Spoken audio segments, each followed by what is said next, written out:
할렐루야. 네. 오늘도 주님 앞에 나오신 여러분 위에 주님의 평화와 은혜가 충만하시기를 간절히 바랍니다. 자, 우리는 이제 어제 우리가 묵상한 말씀 가운데서 이스라엘에는 두 개의 왕가가 세워졌다 그랬습니다. 유다 지파를 중심으로 해서 다윗의 왕가가, 다윗의 나라가 세워졌고, 또 다른 11지파를 중심으로 사울이 주로 영향력을 많이 행사하던 그런 북이스라엘을 중심으로 해서 이제 또 이스보셋을 왕으로 세우고 아브넬이 실권을 잡고 있다 그랬습니다. 그래서 그 두 나라 사이에 가끔 내전이 이루었고, 또 연못을 중심으로 서로 이렇게 전쟁을 치른 기브온 전투도 우리가 소개를 했습니다. 그런데 이제 아브넬과 이스보셋 사이에 갈등이 일어났어요. 그래서 서로 반목하고 질시하게 되죠. 그러면 하나님의 뜻은 결국은 뭐예요? 이제 다윗을 중심으로, 유다 지파를 중심으로 온 이스라엘이 하나 되는 거예요. 그것이 통일 이스라엘이고, 그것이 신정 왕국이에요. 하나님이 통치하는 진정한 나라가 이스라엘에 세워지기를 하나님은 원하셨고, 그것이 바로 주님의 뜻이었어요. 자, 그런데 이 아브넬이 이스보셋과 사이가 불편해지니까 하나님의 뜻이 다윗에게 있다는 걸 아브넬 장군도 알아요. 그래서 그는 아브넬이 다윗에게 사람을 보내서 제가 이 모든 나라를 당신에게 바치겠습니다. 당신이 진정한 이스라엘 12지파의 왕이 되소서 하면서 아브넬이 다윗에게 숙이고 들어오는 거예요. 자, 다윗은 그것이 하나님의 뜻이었습니다. 자기는 정말 명하게 12지파의 왕이 되는 것이 하나님의 뜻이었기 때문에 아브넬의 제의를 기쁘게 받아들입니다. 그리고 아브넬을 만나서 계약을 맺고 이제 큰 잔치를 베풀고 기뻐하는 것입니다. 그리고 아브넬을 평안히 돌아가도록 그를 정말 잘해서 이렇게 보냈습니다. 자, 이제 그런 상황, 평화가 무르익는 시기, 그리고 12지파가 결국 통일 이스라엘을 이루기 직전에 그 평화로운 시기에 이제 요압 장군이 마침 전쟁에 나갔다가 돌아오죠.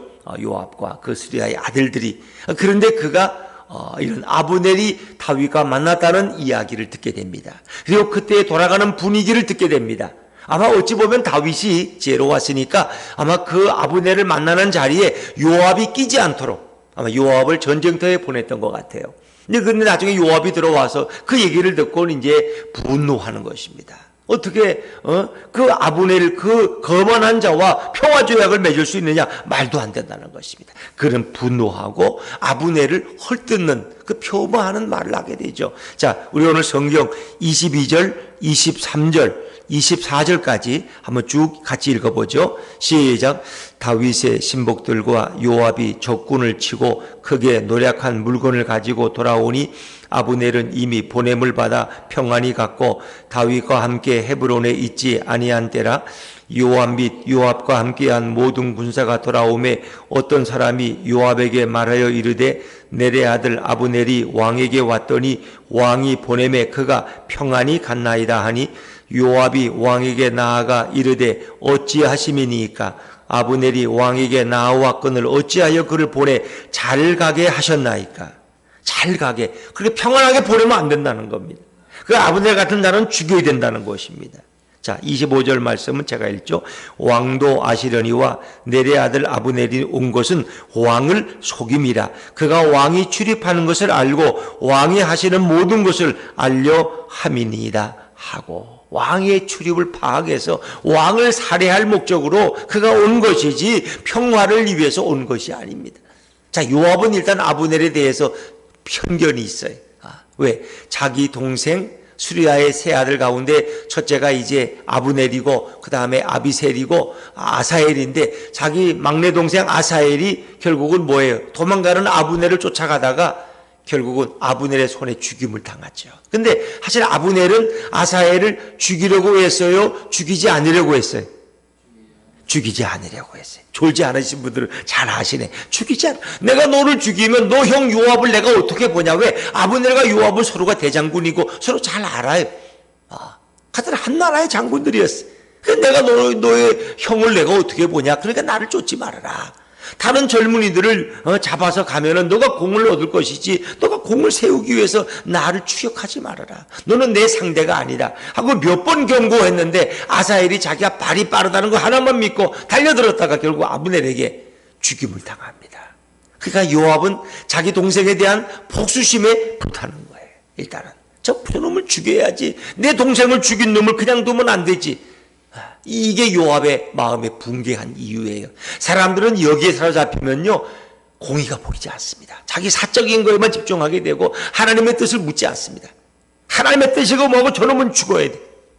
우리 교회에서 저놈은 없어져야 돼. 이렇게 되는 거예요. 이래서 교회가 늘 어려움 당하는 거예요. 하나님의 뜻이 어디 있느냐를 물어야 돼요. 근데 개인의 감정을 앞세우는, 내가 기분 나쁘다는 거예요. 저놈은 우리 교회 오면 안 된다는 거예요. 말도 안 된다는 거예요. 이래서 교회가 어려움 당하는 게 대부분 개인적인 감정, 자기의 어떤 미움, 자기의 어떤 원한 이런 걸 가지고 교회에서 해결하려는 분들이 너무나 많이 있어요. 참 안타까워요. 우리 예수품 교회는 개척교회이기 때문에 아직은 누구를 미워할 단계는 아닌 것 같아. 왜? 아직 서로를 잘 모르거든. 그러니까 교회가 뭐 서로 오래되면 그냥 돈도 꼬고 돈도 받고 서로 또 도움도 청하고 그러다 안 도와주면 또 기분 나빠가지고 또 감정을 갖고. 근데 예수품 교회는 아직 2년도 안 되시니까 그 정도는 아닌 것 같아. 그냥 서로가 서로를 아직도 잘 몰라. 그렇게. 여러분, 이 교회의 이런 것들이 공동체 속에서 늘 안타까운 거예요. 자, 그러면 요압이 아브넬을 죽이려면 떳떳하게 너하고 나하고 1대1로 맞짱 뜨자. 이렇게 싸우면 또 몰라. 서로.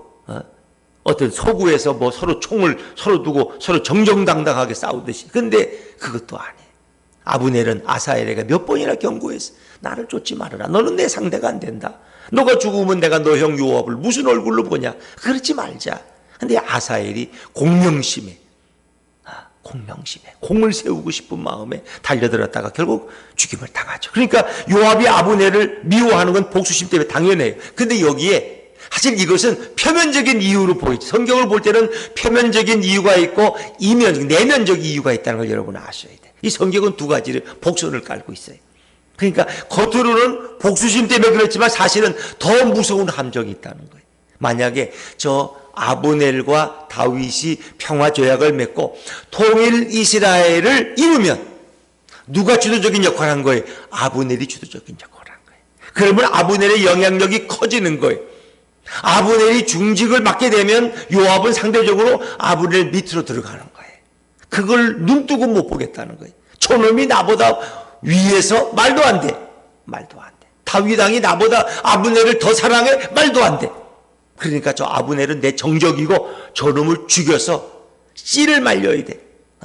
뿌리를 잘라야 돼. 이런 마음이 더 강했다는 거예요. 자기 동생에 대한 복수심보다 사실은 통일 왕국에서 아브넬이 자기보다 더 중용될 것에 대한 두려움과 경계가 더 많았다는 거예요. 그래서 그는 결국은 다윗 왕의 허락도 없이 뛰쳐나옵니다. 이것도 교만한 태도죠. 왕의 앞에서 장군이 그러면 안 되잖아요. 그래놓고 사람을 보내서 저 멀리 간 아브넬을 다시 불러요.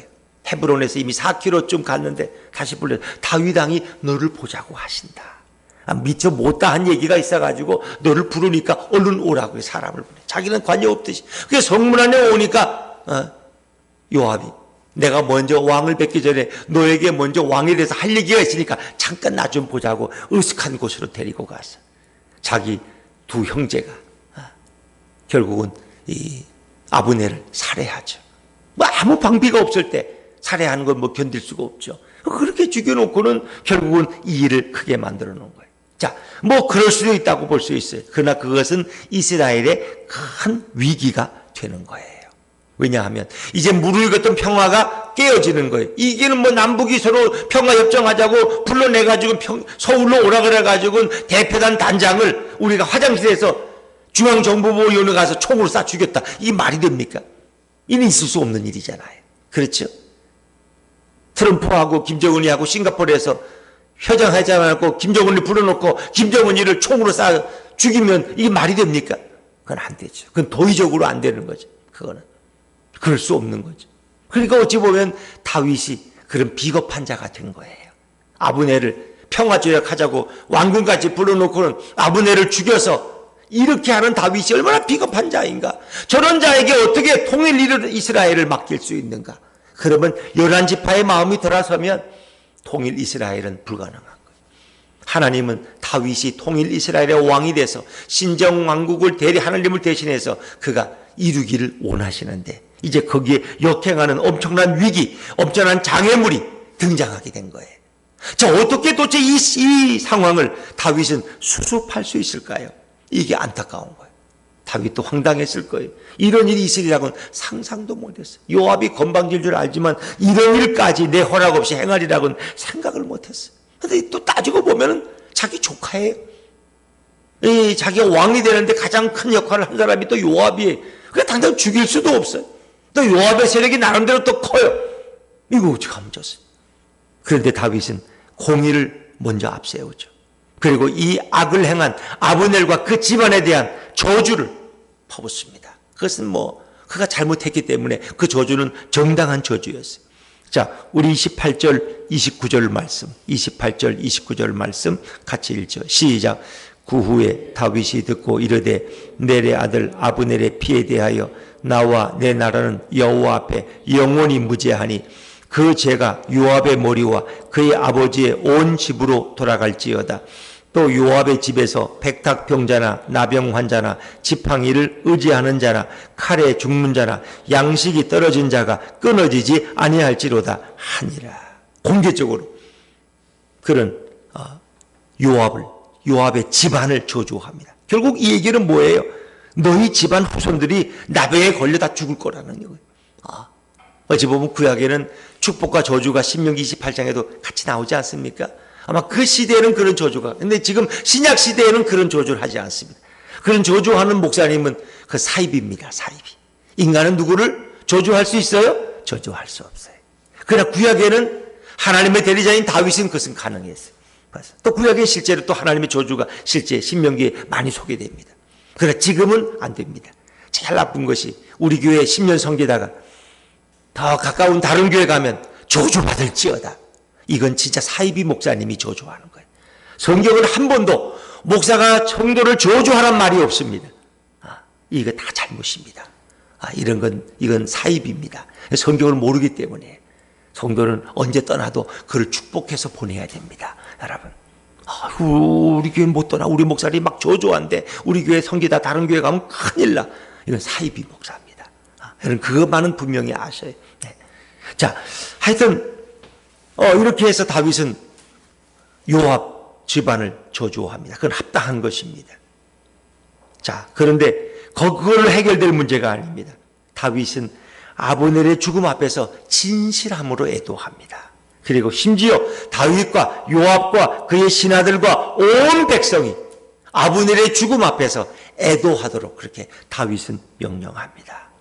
그리고 이것은 일종의 오늘날로 보면 국장 수준의 장례를 치릅니다. 왜? 아브넬이 개인적으로 이스보셋에게 어떻게 행하고 건방지고 거만하고 그런 건 차후에 아브넬을 통해서 하나님은 하나님의 뜻을 이루고자 했다는 거예요.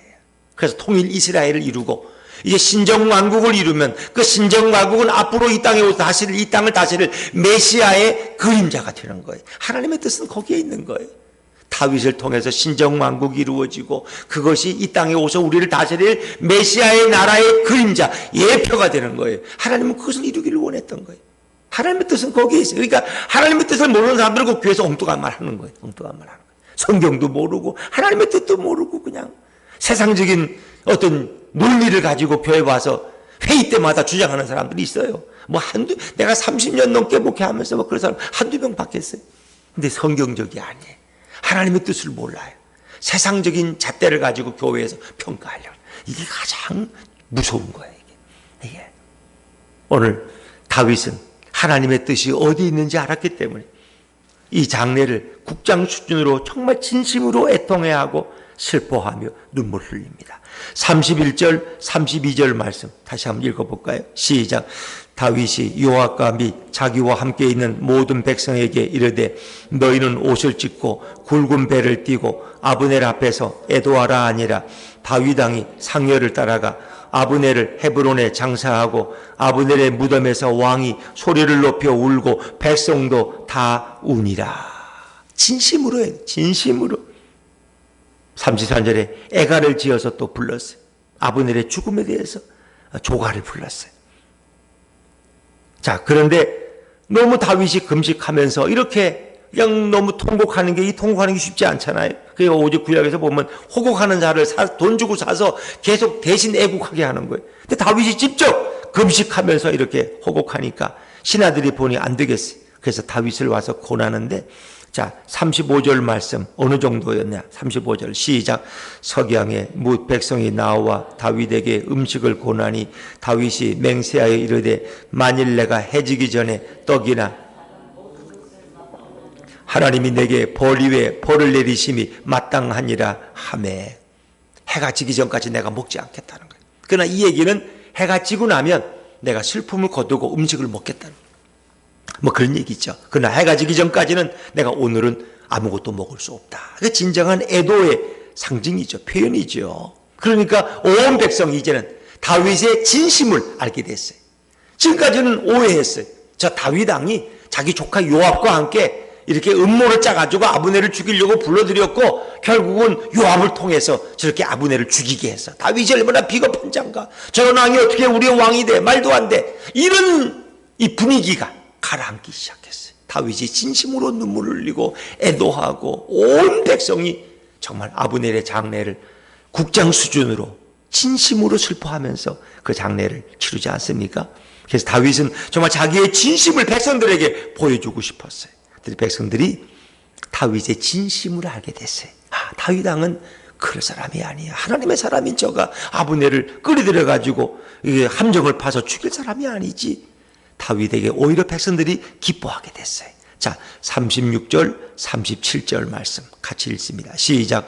온 백성이 보고 기뻐하며 왕이 무슨 일을 하든지 무리가 다 기뻐하므로 이날에야 온 백성과 온 이스라엘이 넬의 아들 아브넬을 죽인 것이 왕이 한 것이 아닌 줄을 아니라. 그때서야 백성들이 우리 다윗 왕은 그런 일을 할 뿐이 아니야. 다윗은 장례 후에도 아브넬을 높입니다. 38절, 39절 같이 읽죠. 시작. 왕이 그의 신복에게 이르되 오늘 이스라엘의 지도자여 큰 인물이 죽은 것을 알지 못하느냐. 내가 기름 부음을 받은 왕이 되었으나 오늘 약하여서 수리아의 아들인 이 사람들을 제어하기가 너무나 어려우니 여호와는 악행한 자에게 그 악한 대로 갚으실지로다 하니라. 아멘. 요압은 그것을 마음에 두죠. 다윗 왕은 그 요압에 대한 무례함을 마음에 두었어요. 다윗이 하나님의 뜻을 이루어나가는 일에 요압이 지금 방해자가 되었고 큰 장애물이 된 거예요. 그러나 거기서 요압을 또 죽일 수는 없어요. 두 장수를 다 한꺼번에 이룰 수는 없어요. 그래서 다윗은 그것을 보류합니다. 물론 역사 후에 그 후에 요압이 또 한 번 다윗을 거부해요. 아바샤라는 사람을 죽이지 말라 그랬는데 요압이 또 죽였어요. 이래가지고 나중에 다윗은 직접 자기 손으로 하지 않고 아들 솔로몬에게 유언해. 요압은 너에게 후환이 될 것이다. 그래서 나중에 솔로몬이 결국은 요압을 심판하는 모습을 우리가 볼 수 있습니다, 여러분. 자, 오늘 이 말씀 속에 제가 뭐 이렇게 인간적으로 다윗이 정말 진심으로 애도했다 하는 것을 여러분에게 말씀드리려는 게 아니에요. 오늘 이 말씀 통해서 결국 다윗이 슬퍼했다는 건 뭐예요? 불의에 대해 슬퍼한 거예요. 불의. 죄에 대해 슬퍼한 거예요. 죽이면 안 돼요. 요압은 아브넬을 심판할 자격이 없어요. 그런데 그가 사람의 생명을 빼앗았다는 것은 결국 불의를 행한 거예요. 범죄한 거예요. 그리고 하나님의 뜻을 막아선 거예요. 하나님의 뜻은 진정 예루살렘에 평화가 오는 거예요. 이스라엘 백성, 예루살렘 백성이 오직 하나님 앞에 나와 회개하고 그들이 정결함을 입고 하나님 앞에 진정한 제사를 드리고 예루살렘의 성에 평화가 오는 거예요. 그런데 그러지를 못했어요. 예수님이 예루살렘에 입성할 때 예루살렘 성은 그 당시 헤롯 성전이었어요. 50년 동안 40년 동안 지었기 때문에 그 지붕에 금맥기를 칠해가지고 저녁에 노을이 비치면 막 빛이 파짝파짝 금빛이 그냥 그렇게 화려하고 그렇게 아름다운 헤롯 성전이에요. 그러나 거기에는 하나님이 없어요. 예수님이 없어요. 탐욕과 욕심과 교만과 미워함과 질투와 자기 파만 있어요. 그걸 보시고 예수님은 웃으셨어요? 울으셨어요? 울으셨어요. 예루살렘 성전을 보면서 예수님은 통곡하셨어요. 눈물을 흘리셨어요. 평화의 성 예루살렘이여 누가 어찌하면 좋으냐. 왜? 이 백성이 회개하지 못하고 속상만 화려하게 쌓고 위선주의와 결국 교만에 빠져서 하나님을 알지 못하고 자기 파벌만 가지고 싸우다가 결국 헤롯 성전이, 이 예루살렘 성전이 완전히 파괴되고 로마에 의해서 완전히 멸망당한 것을 예수님이 보고 계셨어요. 평화의 성 예루살렘이 평화가 없었어요. 질투와 분노와 살인밖에 없었어요. 예수님은 그걸 너무 안타까워하시고 눈물을 흘리셨어요. 불의에 대한, 죄악에 대한 예수님의 통곡이고 눈물이었어요. 오늘 다윗의 이 통곡은 바로 불의에 대한, 죄에 대한 통곡이었어요. 하나님의 뜻을 거부하는 이 악한 자들에 대한 슬픔이었어요.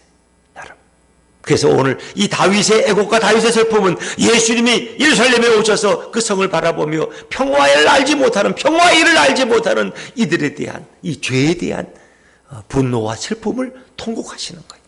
그것을 우리에게 미리 보여주고 있는 것입니다. 그건 다윗 개인의 사심이 아닙니다. 개인의 어떤 욕심 때문이 아닙니다. 아쉬움 때문이 아닙니다. 하나님의 뜻을 방해하는 이 불의에 대한, 사단에 대한 도전. 어찌 보면 요압은 사단의 역할을 감당한 거예요. 평화를 깨뜨리고 신정왕국을 이루지 못하고, 다윗의 신정왕국을 이루지 못하면 메시아가 이 땅에 오실 수 없는 이런 엄청난 일을 사단은 도모하고 요압을 통해서 그 일을 방해하고 있는 거예요. 다윗은 그것을 알았어.